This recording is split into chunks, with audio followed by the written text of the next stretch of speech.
Hello, I'm Mantastic and Fantastic, and today I'm going to be doing a first impressions video of the returning Monster Hunter collab, which is coming to Japan very soon, which means it will come to North America probably in about 2 months' time. So the information that I'm going to be utilizing is going to come from the Pad Protic website. I'll make sure I link the corresponding link in the YouTube description down below so you can check it out, read through at your own pace, and it is by far the best resource to utilize for gaining English translations for content happening in Japan for Puzzle & Dragons. With that being said, Monster Hunter is returning for the third time, and it might as well be called the Weapon Assist collab because it has incredibly strong weapon assists at the bottom tier rarity. And this is kind of where a lot of players will be wanting to roll in just because they want to be able to acquire the weapon assists that give them the 60% resistances to possibly blinds, poisons, jammers, so on and so forth. So upon this return, there will be several new cards. There will be new hunters, new special hunters, as well as giving Gung-Ho giving out players 2 male hunters and 1 female hunter if you manage to play through all the corresponding event dungeons. So there will be a IAP component if you're interested in these limited time bundles. You can get 2 magic stones plus 1 roll for $2 or so for US, and then there's like a 7-star guaranteed roll for $30, but you also get 30 stones. It all depends on whether or not this is appealing to yourself. However, for the second bundle set, there will be these wonderful cat orb skins, which may just be enough to get people to roll. It will guarantee you one of the new 6-star cards, which has the orb skin included. So, as I mentioned before, there will be several new cards. There are 3 7-star cards, 2 6s, and no changes to the 5-star cards. And there will be a very costly monster exchange system available for all the top rarity cards. Now, it's going to be similar to Dragonbound Dragon Collar or Heroine, where it will, because it's a 10 Magic Stone collab, it's going to require you to trade in 5 7-stone Godfest exclusives or high rarity collab cards. So for example, here you see like things like Ilmina, Ideal, Christmas Gregory, as well as the 7-star Godfest exclusives and the other 7-star Monster Hunter cards. So this is a very costly process. I wouldn't necessarily recommend it for anyone because none of the cards are as outstanding as I was really hoping they would be, because a lot of the older cards didn't get buffed to the degree that I was hoping for. So in terms of limited time exchanges, there will be the chance to exchange for 2 special hunters in male and female components, and each of these hunters will require you to have 3 evolved hunters of that respected gender. So basically, if you have 3 evolved male hunters, you can trade in for the male special hunter, and this is a one-time trade. Now remember, all hunters can be purchased for 200,000 monster points. So if you have been playing for a prolonged period of time like myself, I actually have 2 of each hunter already, which means with this event I would have 4 male hunters and 3 female hunters. Again, you can obviously convert them into these special cards in the future. If you run out of hunters, buy them again for 200,000 monster points. So there will be various dungeons as well as special quests. You can get an extra free roll. Again, all nice and helpful stuff for the most part. Collab Dungeon has the various evolution materials, which will take time to actually drop and acquire and evolve, but you can trade them around quite easily because when the event comes, people are going to be trading hard for them. So I want to take a look at all of the new cards that have been released and kind of give an idea of what to expect. So I know that Dragonbound Dragon Color is occurring right now, so if you are thinking of saving for Monster Hunter, now you can at least see what is going to be coming out because, well, you can make informed decisions. That is one benefit of being behind the Japanese server. So the first new 7-star card is quite exciting. He comes with arguably one of the best weapon assists, and he comes with an incredibly strong base form as well. Gung-Ho wants to push out new cards and make them super exciting, which makes sense. So triple L's is unusual, but when it's tied to his leader skill activation, he has to match a dark L in some way, in some rotational pattern. It's actually a useful awakening. Furthermore, he does have the ability to have 2 void damage penetrations, and he does have high damage output. So his active skill unlocks orbs and creates dark L's. I believe it's 2 L's. I can't recall exactly, 1 or 2, but either way you get your activation requirements built in, which is obviously nice, but his leader skill is what's going to be quite exciting. He has 2 times health and 5 times attack for dark attribute cards. Just a flat multiplier like that. So right away you have 4 times health. That's a huge amount of survivability. And you also have 2 bonus seconds of orb movement time, which is nice. But then you get 3 times attack and slightly reduced damage taken when matching 5 dark orbs in an L formation. So this brings him up to 4 times health, 225 times attack, and 43.75% damage reduction. You are essentially Dark Metatron's multipliers, except you have built-in orb movement time, and instead of having to juggle your health below 80%, his clause is obviously having 5 dark orbs. So having 5 dark orbs is not going to always be possible, whereas at least 7 combos was. So you will have to find yourself kind of stalling and just faffling around a bit. But in all honesty, with 4 times health, you should be able to withstand most or any hit, any feasible hit in the game, really. So you can wait till you have those dark orbs. You can match the whole rest of the board, leave the dark orbs. You have plenty of orb movement time. With just 2 leaders, you have 9 seconds. So you should be able to clear the board on a regular basis when you throw in subs that have some time extended awakening. So I can foresee him being a strong leader. And one interesting aspect is that his damage multiplier is not tied to combo count. So this can alleviate some different burdens, but one big problem that I can truly foresee is when you face spawns with Resolve as well as more so spawns with Void Damage Penetration and Resolve at the same time. Because you have to match a Dark L in some place, you have to have the Dark L. You can't just make a 3x3 box for Void Damage Penetration. You have to have the Void Damage Penetration box and the L. That is 9 plus 5 or 14 Dark Orbs. That's very orb hungry. And the worst part is, if you use a board changer, like a bicolor board changer, you're not even guaranteed to have 14 Dark Orbs. If you have less than 14, you cannot actually VDP and L. It's just going to be impossible. So this is where I can foresee things being problematic when you need to penetrate through spawns. But if you have to throw it in a follow-up attack as well, it's going to make for a very messy board. You need a column of hearts, you need an L of dark, and a box of dark. Going to be quite messy, as well as having possible issues with combo count as well, because if you're facing things with combo shield, like Gunho's going to definitely release something that's going to have Resolve, Void Damage Penetration, huge combo shield. Like, they're just going to do something silly like that. So I can foresee that is where one of the harder hurdles for using this new card is going to be.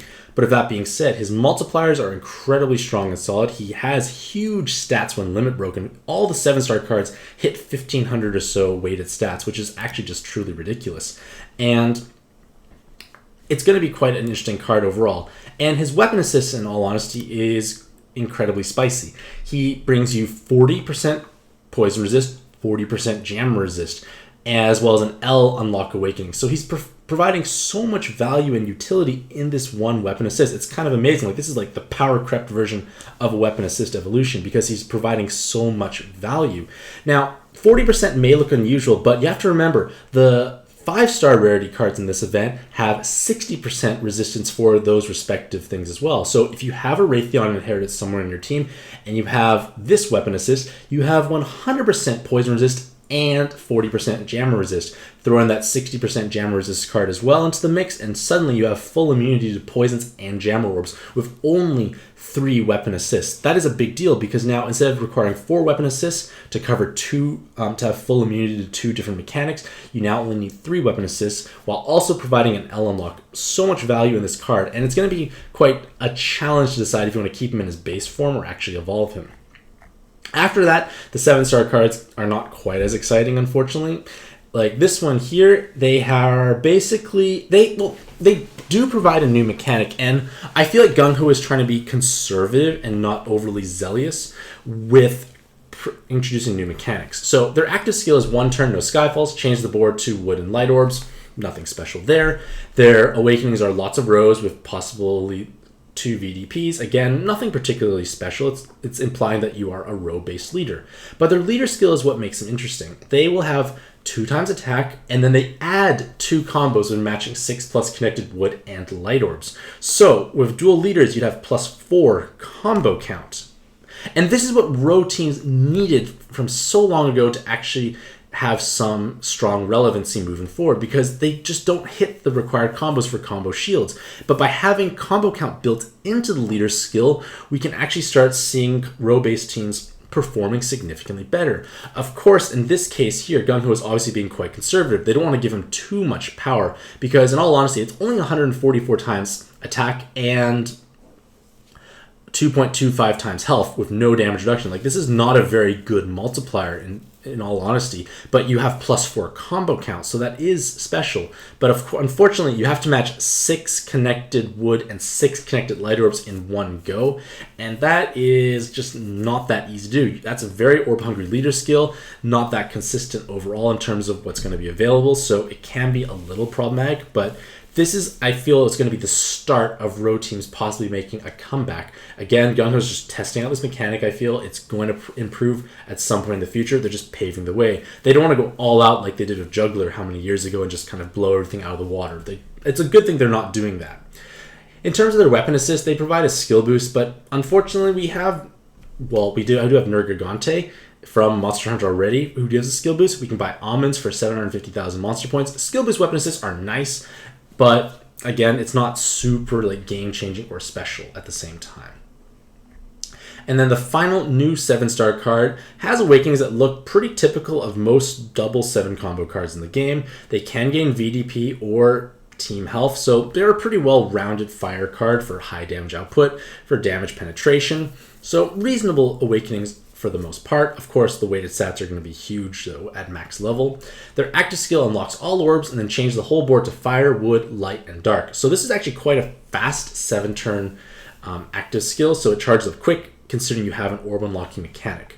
And then the leader skill is 4 times attack and slightly reduced damage taken, so it's going to be 43.75% damage reduction with 2 leaders when you match 6 plus connected fire or dark, so that flexibility does enable him to actually activate on a much more consistent basis. And then you get 4 times attack and +1 combo when matching 4 plus colors. So you have to obviously be careful with the type of orb changes you do use, but when you do fulfill his leader skill requirements, you're going to be having +2 combo count, because remember, you have 2 leaders here, so you are going to be at least activating that 7 combo awakenings, which normally are not always possible with row-based teams. So this is exciting. I feel like this is a much more flexible leader skill for overall.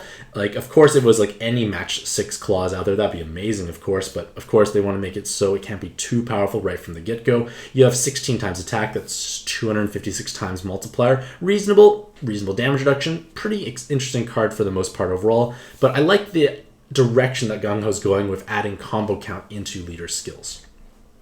In terms of their weapon assist, they do provide 60% blind resistance, which is not necessarily unique because we have 5-star cards in this event with the same awakenings, but by providing team health and team RCV, they provide significant more bulk overall. It's definitely a step up, but in all honesty, if I only had one of these cards, I don't think I would really want to commit, because if I rolled one of these guys, I probably have rolled most of the 5 stars already, and I have 60% blind resistance anyways. In terms of the new 6-star cards, Gore, name I can't pronounce, has okay awakenings, like nothing exceptionally special, but it's the active skill that gets me quite interested, because their active skill removes all binds and awoken skill binds, and then changes all hazards into dark. So this is basically like an inheritable Odin Dragon, because Odin Dragon clears all binds, awoken and regular, but it cannot be inherited. This card can be inherited, and that is a big upgrade, because you now have the flexibility of utilizing this type of active skill across a wide variety of teams. And having the hazard conversion is just nice, of course. Even if you're not even playing a dark-based team, you just get rid of hazards. Like, who wants to have a couple poisons or bombs on the board? Now, their leader skill is 7.5 times attack and reduced damage taken by 25% when matching 4 or more colors, so rainbow-oriented. And then 2 times attack and RCV for dark attribute cards. So actually a pretty reasonable rainbow leader overall. Like, you have pretty consistent damage reduction, you have a reasonably high damage multiplier, you have great amount of RCV, you don't even need to match any combos to tap into that 4 times RCV, so it's actually a pretty reasonable leader overall as well, so quite nice to have. And in terms of their weapon assist, it's also quite powerful. Remember, you're going to be wanting to have this awoken and regular bind clearing active skills, so having it skilled up is not necessarily a bad thing. And when it comes with a healer killer, it just gives you more options, so you can have increased personal damage for that owning card. Now, this new card here is the final new card added to the rare machine component of Monster Hunter, and this is the one that has the orb skin. So they have 5 TPAs with limit break, and they have huge amount of base attack. So they're going to be dealing massive amounts of damage, kind of similar to what Sheet does for blue, but you have it in light form now. So the active skill gives you +1 combo count for 5 turns. Technically, if you had 2 leaders, you almost have a permanent +1 combo count. Is that really helpful? That's kind of up to debate. It may or may not necessarily be that important, but it's not an active skill that's going to necessarily harm your team overall if it does come up, because it still has some viability there. In terms of leadership potential, it's 4 times health, but only 5 times attack with, it's 4 times health and 10 times attack. 2 times health and 10 times attack when using a single leader. But you only want to use a single leader because they provide you with 50 times attack damage when matching orbs. So it's kind of like Light and Dark Vag, or like the old school Hino Kagutsuchi, where you match orbs and you do a large ping amount of damage. This ping amount of damage is used to execute resolve spawns.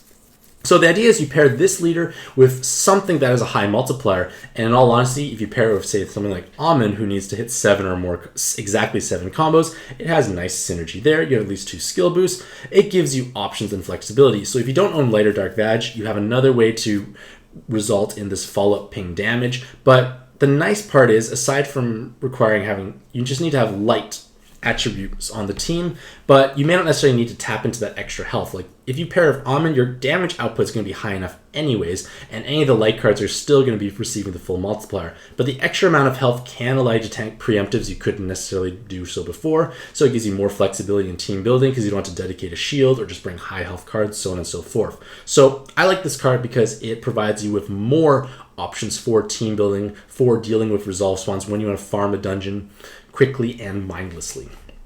In terms of their weapon assist, it's also quite exciting because we now get tape resist. And tape resist is a very hard to find weapon assist awakening. I'm just trying to think of where else we can actually acquire it, but it's a very rare awakening for the most part. So that is going to be something that adds, again, another layer of depth and diversity to your monster box. And remember, this card here can be purchased with real life money and will guarantee to come out of one of the fixed special IAP bundles. So you could make a weapon assist, you could keep it as base form, you also get the orb skin. Now, here are the new hunters available. So all the hunters can be inherited, so just keep that in mind, that any of these active skills that look appealing can be inherited if you don't want to use that base card. So this card here allows you to produce a row of fire and a row of wood orbs. So double row makers tend to be best when you only generate a single color because it gives you more options for full board changers to use in conjunction. Now, with that being said, we still can use full boards of water, which is Machine Noah. We can use Satan, which is dark, as 2 farmables, and light has Saline and Zeus Giga, so not quite as farmable, but the point of the matter is there are at least a couple of farmable boards you can use in conjunction with this active skill. So the idea is you pop that full board changer, then you pop the double row maker, and now you have a 7 combo VDP board, and you're going to be able to deal massive amounts of predictable damage. So again, if you're using something like Amun, you want to have these types of double row makers with your full board changers to guarantee that 7 combo board. You don't have to worry about panicking how your bicolor board changer may or may not have given you the right amount of orbs. So quite a powerful card to have all around, in my opinion. And again, you can purchase this for 200,000 monster points, but we will be getting 2 male hunters for free for participating in this event. In terms of their leadership potential, they have 43.75% damage reduction when matching 6 or more connected fire or wood orbs, so modest consistency there. And then you have 3 times attack and 1.5 times health for all attributes in multiplayer mode. So it kind of makes me chuckle at the fact that you have super awakenings, but you need to be played in multiplayer mode, which are disabling the super awakenings. So it's kind of odd, but hey, it's more stats. But in all honesty, I'm probably just going to be using this card as a double row maker if I pursue that evolution.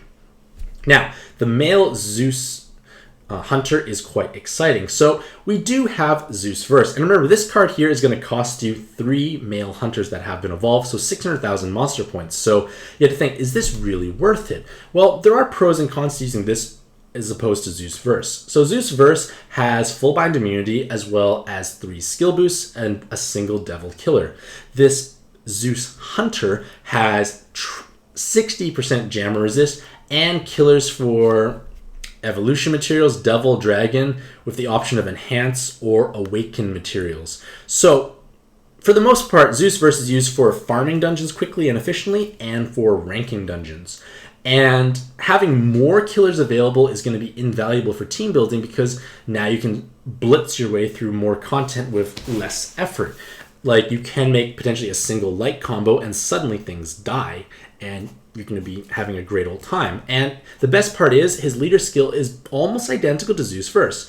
You get 7.5 times attack when full HP, and then 2 times attack when 2 or more combos. So I like to think that we can make 2 or more combos. Like, the 1 combo Zeus Verse is great, but making 2 combos is not that big of a stretch. So you make 2 combos, you have the exact same damage multiplier as Zeus Verse, so double pairing or alternative pairings result in the same amount of damage output, but you have more killers available. So I think this card is actually quite exciting. I will probably make this for myself, because I like to have options for farming or for ranking dungeons.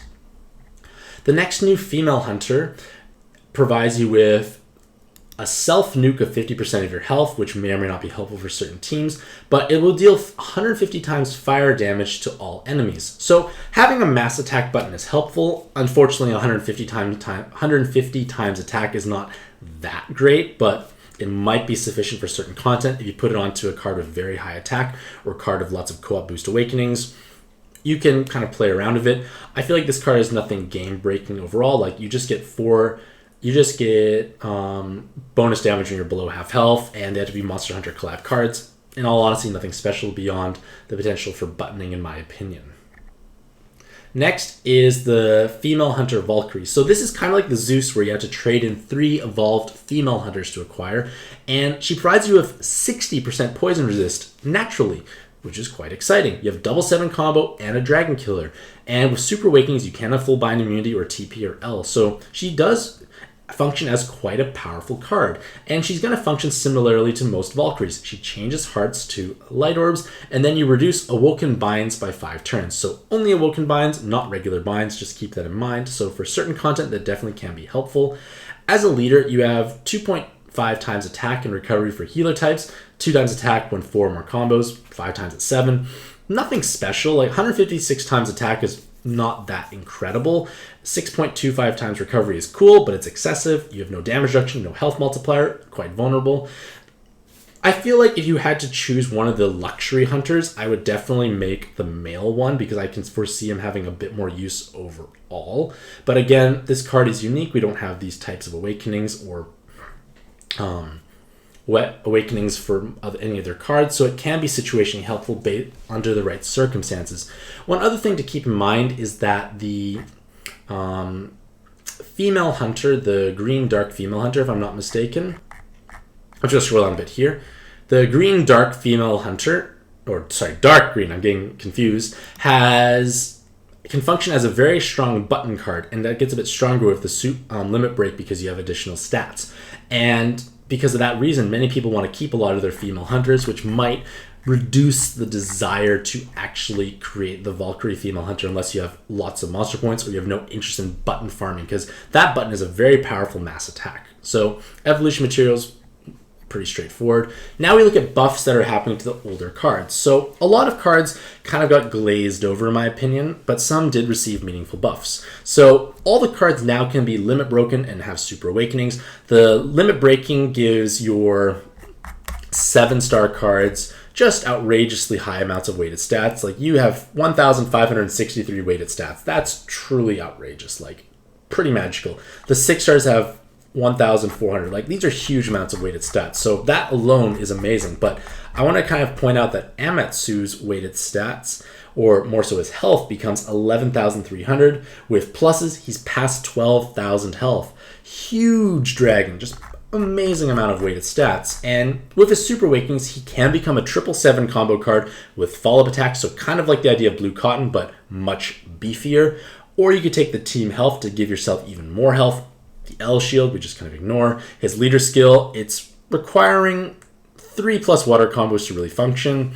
We're going to kind of just ignore the fact he's just a great sub. And his weapon assist does gain an L, so he will bring his weapon assist up to, I'm just double checking, he will have 2 team healths, an attack, and L unlock. Nothing that amazing, but, well, team health can definitely help. You can make yourself have huge amounts of health, but it's not necessarily providing too much value in my opinion. Like, the L unlock is nice, but we're starting to see many more cards with this L unlock awakening. Now, Diablos is a card that I'm actually kind of disappointed in because he didn't really pull through in terms of buffs. Like, he does get limit broken, he does get super awakens, he can become a double 7 combo card, or of 3 skill boosts, or of tape resist, some nice flexibility, but that is all the buffs he got. He got no leader skill buff whatsoever, which is kind of disappointing because I was hoping for like Roach and Akuma, who are very strong leaders when paired to Diablos, would gain an extra edge. Like, even just like a small health multiplier would have made those teams infinitely stronger, but maybe Gung-Ho doesn't want to give one of the best 7x6 leaders any more power, but it kind of is weird because if you did make Diablos stronger, people would definitely pursue this collab more eagerly because you want to have these nice high chase value cards. And his weapon assist is like a TPA with orb enhances. Like, it's just nothing. I would never convert Diablos to weapon assist. Like, I have a Diablos on one of my accounts. It's very helpful for sure, and I was hoping he would get a bit more. Next is Zenogre, who does gain more offensive capabilities, but we do have many different types of Fujin style active skills, but he does come with skill charge, so it does charge up much faster. His leader skill makes him a stronger rainbow leader, but the thing is, how much rainbow leading do we really want to have? But you do have to remember he does have large amounts of damage reduction because you have 25% damage reduction when matching 5 or more colors, and when matching 7 or more combos, and they can stack on each other. So he can have large amounts of damage reduction, but the issue is you have to hit 5 or more colors every turn, and there are only 5 colors available, so you are going to face a lot of Orb Troll, and it's just going to be inconsistent for the most part. He does have 18 times multiplier, so he does have a high attack multiplier, he does have high damage reduction, but the thing is, quite a few different components have to line up properly for him to really function.